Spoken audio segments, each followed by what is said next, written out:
అందరికి నమస్కారం. నేను శిరీష. ముందుగా అందరికీ శ్రీ పరాభావనామ సంవత్సర ఉగాది శుభాకాంక్షలు. ప్రస్తుతం మనతో పాటు ఉన్నారు ప్రముఖ ఆధ్యాత్మికవేత్త, జ్యోతిష్య పండితులు, గాయత్రి పీఠాధిపతులు బ్రహ్మశ్రీ ఇటుకరాల సుబ్రహ్మణ్య శర్మ గారు. గురుగారితో మాట్లాడదాం. నమస్కారం గురుగారు. నమస్కారం అమ్మా. గురుగారు, ముందుగా మీకు కూడా ఉగాది శుభాకాంక్షలు అండి. తప్పకుండా ప్రేక్షకులందరూ కూడా ఉగాది శుభాకాంక్షలు. గురుగారు, ద్వాదశ రాశులు అయిన మిథున రాశి వారికి ఈ సంవత్సరం ఎలా ఉండబోతుంది అంటారు? ఎలాంటి జాగ్రత్తలు తీసుకోవచ్చు అంటారు? ఆర్థిక పరంగా, ఆరోగ్య పరంగా ఈ సంవత్సరం నవగ్రహాల ప్రభావం ఎలా ఉంటుందండి? తప్పకుండానమ్మా. అయితే ముందుగా అసలు ఎవరెవరు మిథున రాశిలోకి వస్తారో ముందర చూద్దాం. అయితే మృగశిర నక్షత్రం 3-4 పాదాల వారు, ఆరుద్ర నక్షత్రం 1, 2, 3, 4 పాదాల వారు, పునర్వసు నక్షత్రం 1, 2, 3 పాదాల వారు కూడా ఈ మిథున రాశిలోకి వస్తారు. కాబట్టి మిథున రాశిని చూసుకోవాలి. ఇక పేరు బట్టి చూసుకున్నట్లయితే కనుక వాళ్ళ పేర్లో మొట్టమొదటి అక్షరం కనుక క, కి, కు, ఖ, జ్ఞ, ఛ, కే, కో ఈ అక్షరాలతో వారి పేరు ప్రారంభమైతే వాళ్ళందరూ మిథున రాశి అవుతుంది. కాబట్టి మిథున రాశిని చూసుకోవచ్చు. ఈ సంవత్సరం మిథున రాశి వారికి ఆదాయం 8, వ్యయం 11గా కనబడుతుంది. అంటే ఖర్చు బాగా ఉంది, ఇందాకట్లాగే మనం అనుకున్నట్టు. అయితే ఎవ్వరూ కంగారు పడకండి. ఈ సంవత్సరం ఎంత ఖర్చున్నా కూడా మీరు ఆ ఖర్చుని, అంటే ఆ ఖర్చు అంతా కూడా ఉపయోగపరమైన వాటి మీద పెడతారు. అంటే పనికొచ్చే వాటి మీద ఇన్వెస్ట్మెంట్ చేయడం, లేదా పాలసీలు కట్టడం, లేదా టర్మ్ ఇన్సూరెన్స్లు కట్టడం, లేదా ఏదైనా పెద్ద పెద్ద వాటిలో ఇన్వెస్ట్మెంట్ చేయడం, వ్యాపారాలు పెట్టడం, లేదా ఇంట్లో శుభకార్యాలు చేయడం, లేదా ఏదైనా మంచి మంచి వాటికి ఇన్వెస్ట్మెంట్లు చేసే అవకాశాలు ఉన్నాయి. కాబట్టి ఆ ఖర్చు గురించి భయపడకండి. ఆదాయం పెంచుకోవడానికి ప్రయత్నం చేయండి. ఆదాయం తక్కువగా కనపడుతుంది ఈ సంవత్సరం. డబ్బు సంపాదనకు తాపత్రయపడండి.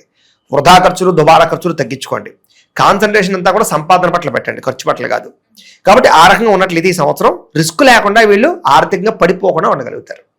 ఇక రాజపూజ్యం 1, అవమానం 7గా కనపడుతుంది. ఇక్కడే మనం అర్థం చేసుకోవాలి వీళ్ళు ఎంత బాగా ఎదగలుగుతున్నారు. కారణం ఏంటి? ఎప్పుడైనా ఎక్కువ అవుతుంటే మనం ఎదుగుతున్నాం కాబట్టి శత్రువులు. ఎగ్జాక్ట్లీ అట్లా చెప్పారు. ఇప్పుడు పళ్ళున్న చెట్టుకే కదా రాళ్ళు వేసి కొడతారు. అలాగే వీళ్ళని ఎందుకు అవమానిస్తారు, ఎందుకు అవమానించాలి, వీళ్ళ మీద ఎందుకు అంత కాన్సన్ట్రేషన్ చేయాలి జనాలందరూ అంటే వీళ్ళు ఈ సంవత్సరం బాగా ఎదుగుతున్నారు కాబట్టి, బాగా సంపాదిస్తారు కాబట్టి, పేరు బాగా వస్తుంది కాబట్టి, వీళ్ళకి అన్నీ ఉంటాయి కాబట్టి ఏడుపు, ఈర్ష్య, ద్వేషం బాగా పెరిగిపోతాయి. నరదృష్టి, నరఘోష బాగా పెరిగిపోతుంది. అంతర్గత శత్రువులు బాగా పెరిగిపోతారు. అంచేత కొంచెం జనాల విషయంలో జాగ్రత్త తీసుకోండి. ఎవరిని నమ్మకండి. ముఖ్యంగా ఎవరిని నమ్మి డబ్బులు ఇవ్వడం కానీ, అప్పులు అరువులు ఇవ్వడం కానీ, షూరిటీ సంతకాలు పెట్టడం కానీ, ఆర్థిక లావాదేవీలు జరపడం కానీ మంచిది కాదు. కాబట్టి ఈ సంవత్సరం ఎవరి విషయంలోనూ కూడా సామరస్యంగా ఉండండి తప్ప అతికాకి వెళ్ళిపోకండి. ఈ సంవత్సరం డబ్బుల విషయంలో జాగ్రత్త తీసుకోండి. ఇది ప్రధానమైన విషయం. ఇక ఈ సంవత్సరం గోచారం చూసుకుందాం వీళ్ళకి ఎలా ఉండబోతుందో. ఇక గురుడు జూన్ 1వ తారీఖు దాకా కూడా జన్మస్థానంలో సంచరిస్తున్నాడు సువర్ణమూర్తిగా. గురుడు జూన్ 2వ తారీఖు నుంచి ద్వితీయ స్థానంలో తామ్రమూర్తిగా ఉంటాడు. శని సంవత్సరం అంతా కూడా దశమ స్థానంలో సంచారం చేస్తున్నాడు. రాహుకేతువులు డిసెంబర్ 5వ తారీఖు దాకా కూడా దశమ చతుర్థ స్థానంలో ఉండి డిసెంబర్ 6వ తారీఖు నుండి నవమ తృతీయ స్థానంలో సంచారం చేస్తున్నారు. ఈ కారణంగా వీళ్ళకి ఈ సంవత్సరం ఎలా ఉండబోతోంది అంటే కనుక గత సంవత్సరంగానే ఈ సంవత్సరం చాలా అనుకూలంగా కనపడుతోంది. విశేషమైనటువంటి ధనప్రాప్తి, చేసే ప్రతి పని యందు విజయము, చాలా రకాల పెద్ద పెద్ద సమస్యల నుంచి బయటపడడము, ముఖ్యంగా కోర్టు వివాదాల నుంచి, ఆస్తి వివాదాలు కానీ, పెద్ద పెద్ద పోలీస్ కేసుల నుంచి కానీ, పెద్ద పెద్ద సమస్యల నుంచి బయటపడే అవకాశాలు ఈ సంవత్సరం చాలా బాగా కనపడుతున్నాయి. కాబట్టి భయపడక్కర్లేదు. కాకపోతే జాగ్రత్త పడాలి. ఈ సంవత్సరం ప్రతి పనిలోనూ కూడా విజయం కనపడుతుంది. కాబట్టి కాలాన్ని సద్వినియోగపరుచుకున్నట్లయితే ఈ సంవత్సరం చాలా తొందరగా వీళ్ళు డెవలప్ అవుతారు. ఏ పని తొందరగా జరగదు, కానీ ఆలస్యంగా జరిగినా కూడా వీళ్ళకి చివరికి పని జరుగుతుంది. ఈ సంవత్సరం వీళ్ళకి కావాల్సింది ఏంటంటే ఓర్పు, సహనం చాలా అవసరం. కాబట్టి ఓర్పు, సహనంతో ఏ ప్రయత్నం చేసినా చాలా అనుకూలంగా ఉంటుందమ్మా వీళ్ళకి. గురుగారు, ముఖ్యంగా ఏ నక్షత్రాల వారు ఈ రాశి కిందకి వస్తారంటారు? మృగశిర నక్షత్రం 3-4 పాదాల వారు, ఆరుద్ర నక్షత్రం 1, 2, 3, 4 పాదాల వారు, పునర్వస నక్షత్రం 1, 2, 3 పాదాల వారు కూడా మిథున రాశికి వస్తారు. మనం మొట్టమొదటి ఆ విషయం చెప్తున్నాం. ఇప్పుడు మనం ఏ ఏ రంగాల వారికి ఎలా ఉందో మనం ఇప్పుడు చెప్పుకునే ప్రయత్నం చేద్దాం. మరి విద్యార్థులకు ఎలా ఉంటుందంటే? విద్యార్థులకి ఈ సంవత్సరం చాలా బాగుంటుంది. చదువు యొక్క విలువ తెలుస్తుంది.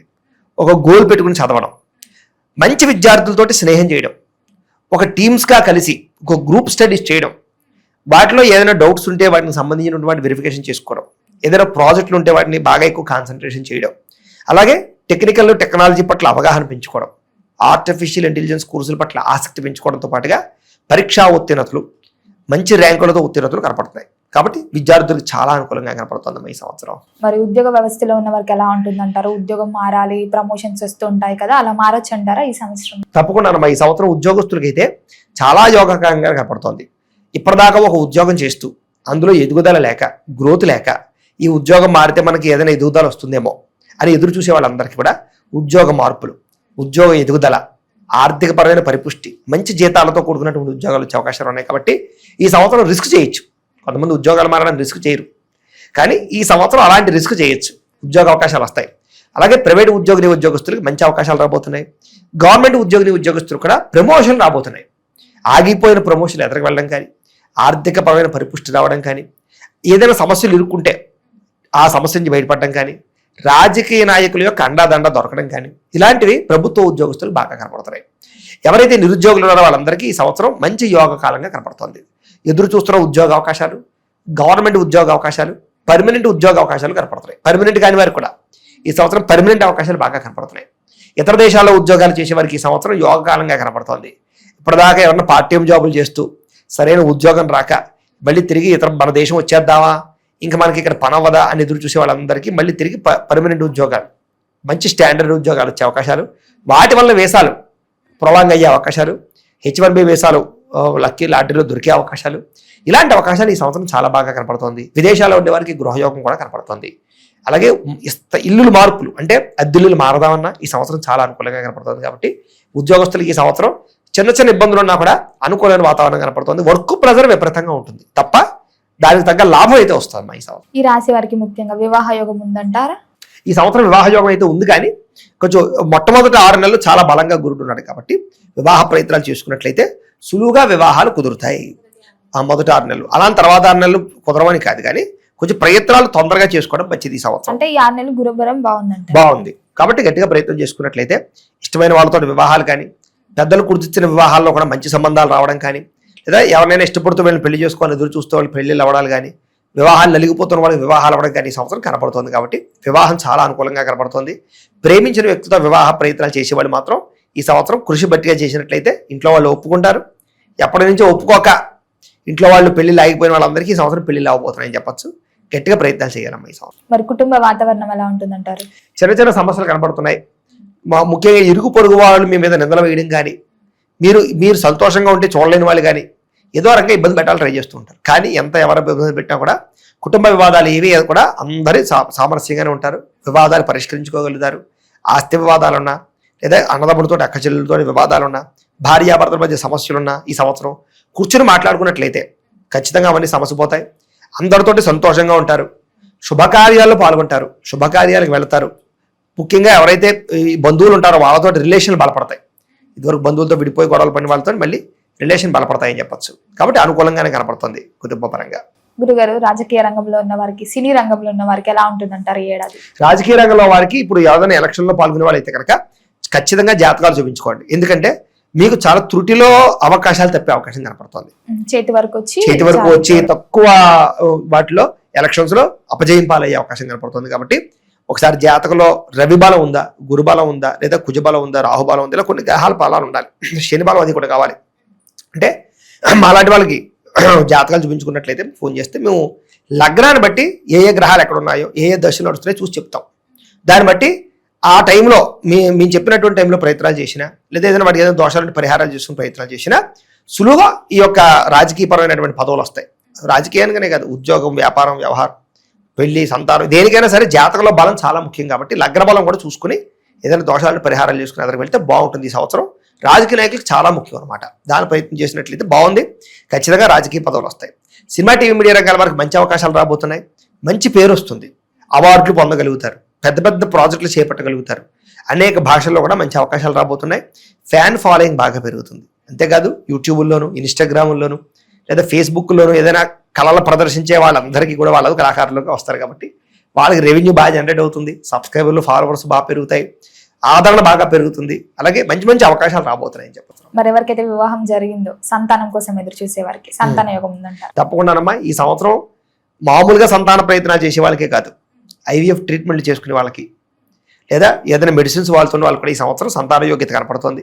ఖచ్చితంగా సంతాన ప్రయత్నాలు చేయొచ్చు. కాకపోతే ఏంటంటే కొంచెం జాగ్రత్తగా ఆరోగ్యం విషయంలో జాగ్రత్త తీసుకోండి. చిన్న చిన్న మిస్క్యారీలు అయ్యే అవకాశాలు కనపడుతున్నాయి. కాబట్టి ఎవరికి ట్రీట్మెంట్ తీసుకునే వాళ్ళకి తొందర జాగ్రత్తలు తీసుకోండి. ఈ సంవత్సరం ఏంటంటే కనుక సాధారణ పురుగులు వచ్చే అవకాశాలు కనపడుతున్నాయి. నార్మల్ డెలివరీ అవకాశాలు ఎక్కువ ఉన్నాయి. కాబట్టి దానికోసం ఆరోగ్యంగా ఉండండి. గట్టిగా ప్రయత్నం చేసినట్లయితే ఈ సంవత్సరం సంతానం మంచి సంతాన యోగ్యత కనపడుతుందమ్మా. గురుగారు, అలాగే ఏదైనా పెట్టుబడి పెట్టాలన్నా, కొత్తగా వ్యాపారం స్టార్ట్ చేద్దామని అనుకున్న ఆలోచన ఉన్న వారికి ఈ ఏడాది బాగుంటుందంటారా? ఈ సంవత్సరం ఏ పెట్టుబడి అయినా సరే ఆచితూచి పెట్టండి. పార్ట్నర్షిప్ వ్యాపారాలు పనిచేయవు, కానీ సొంతంగా చేసే ఏ వ్యాపారాన్ని సక్సెస్ అవుతుంది. కాకపోతే ఫ్యూచర్ని అర్థం చేసుకోండి. ఇది భవిష్యత్తులో ఉంటుందా, లేదా భవిష్యత్తుకి ఇది సరిపోతుందా ఆలోచించుకుని ఏ ఇందులో పెట్టుబడి పెట్టినా సరే మీకు బాగుంటుంది. ముఖ్యంగా బంగారం మీద పెట్టచ్చు, వెండి మీద పెట్టచ్చు, కాపర్ మీద పెట్టచ్చు, అల్యూమినియం మీద పెట్టచ్చు, మూలకాలు ఐరన్ మీద పెట్టచ్చు, ఇవన్నీ వాటి మీద పెట్టచ్చు. అలాగే ప్రధానంగా ఏంటంటే ఈ యొక్క రియల్ ఎస్టేట్ మీద పెట్టుబడులు ఈ సంవత్సరం కొంచెం తగ్గించండి. మిగతా వ్యాపారాల మీద పెట్టుబడులు పెట్టండి. ఆ మిగతా వ్యాపారాలు బాగా సక్సెస్ అవుతాయి. స్మాల్ స్కేల్ ఇండస్ట్రీలు పెట్టచ్చు. ఇలాంటి వాటి పట్ల వ్యాపారాలని బాగా యోగిస్తాయి. అలాగే భూములు అగ్రికల్చర్ భూముల మీద పెట్టుబడి పెట్టచ్చు. అలాంటి వాటి మీద పెట్టుబడి పెట్టినట్లయితే ఈ సంవత్సరం చాలా బాగుంటుందమ్మా వ్యాపార పరంగా. మరి ముఖ్యంగా రైతులకు ఎలా ఉంటుందంటారు? రైతులకి ఈ సంవత్సరం 2 పంటల్లోనూ కూడా స్వల్ప లాభాలే కనపడతాయి. భారీ లాభాలు లేవు, అలా నష్టాలు కూడా లేవు. ప్రకృతి వైపరీత్యాల ప్రభావం కొంత ఉంటుంది, కానీ దానివల్ల ఏమో పూర్తిగా నష్టపోరు వీళ్ళు. ఖచ్చితంగా వీళ్ళు రైతులకు బాగుంటుంది. ఇన్నోవేటెడ్గా ఆలోచిస్తారు, టెక్నాలజీని బాగా ఉపయోగించుకుంటారు రైతులు కూడా. సొంతంగా వాళ్ళు పండించినటువంటి పంటని వాళ్ళే బయట అమ్ముకుంటే ఎక్కువ లాభాలు వస్తాయి, మధ్యవర్తులు లేకుండా. దానికోసం ఏదైనా ప్రయత్నాలు చేయండి రైతులు. ఈ సంవత్సరం విజయం మీదే చక్కగా లాభాలు పొందగలుగుతారమ్మా.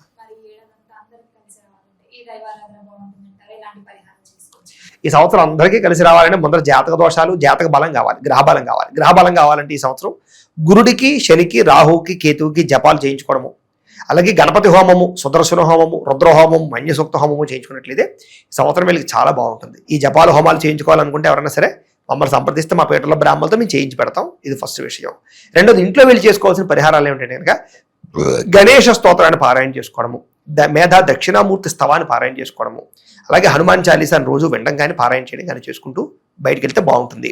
అలాగే ప్రతి శనివారాల వ్రతం కానీ, ప్రతి శనివారం సప్త శనివారాల వ్రతం కానీ, సంకష్టార చతుర్థి వ్రతం కానీ, లేదా 16 సోమవారాల వ్రతం కానీ, లేదా ప్రతి ఏకాదశి రోజు, పౌర్ణమి రోజు సత్యనారాయణ స్వామి వ్రతం కానీ చేసుకుంటూ ఉన్నట్లయితే కనుక వీళ్ళకి గ్రహదోషాలు తొలగుతాయి, దేవతా బలము చేకూరి ప్రతి పనిలోనూ విజయం కనపడుతుంది.